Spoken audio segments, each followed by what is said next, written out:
우리나라의 가계부채는 얼마나 될까요?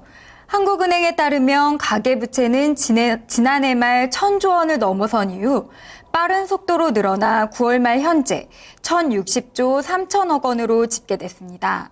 정부가 부동산 금융규제를 완화하고 기준금리도 사상 최저 수준인 2.0%로 내리면서 가계대출은 기하급수적으로 늘고 있는데요.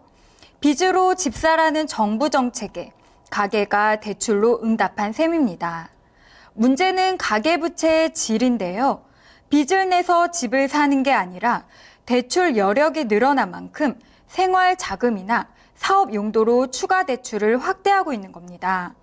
무엇보다 지난 8월 부동산 규제 완화 이후 예금 취급 기간의 가계대출 잔액은 급증하고 있습니다. 지난 7월 예금 취급 기간의 가계대출 잔액은 약 711조 원이었는데요.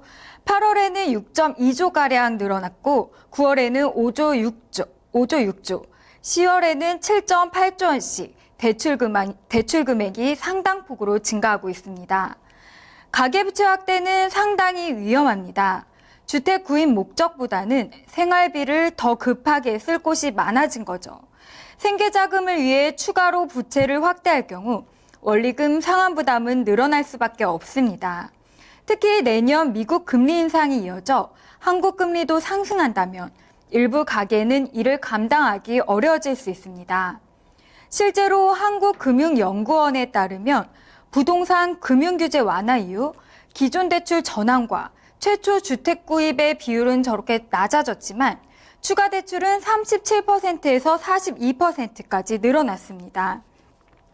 가계부채 전체 규모가 증가하면 가계뿐 아니라 은행과 비은행권까지 대출 건전성이 저하될 수 있습니다. 부동산 금융규제 완화로 비은행의 우량 고객이 은행권 대출로 넘어가면서 은행 건전성 리스크가 증가할 가능성이 높은 거죠. 비은행권도 건전성 저하가 우려됩니다. 그동안 비은행에서 주택담보대출을 받은 고객들은 우량 고객군이었는데 이들이 상당히 유출되면 그 빈자리를 부실 위험이 높은 신용대출 확대에 나서게 되기 때문입니다.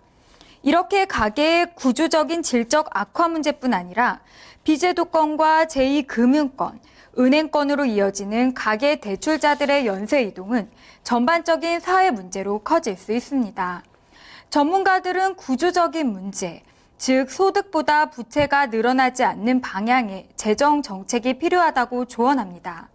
앞으로 정부는 가계부채 총량의 규제보다는 정부의 거시건전성 감독을 강화하면서 가계빚 문제를 해결해야 할 것으로 보입니다. 뉴스토마토 김한입니다.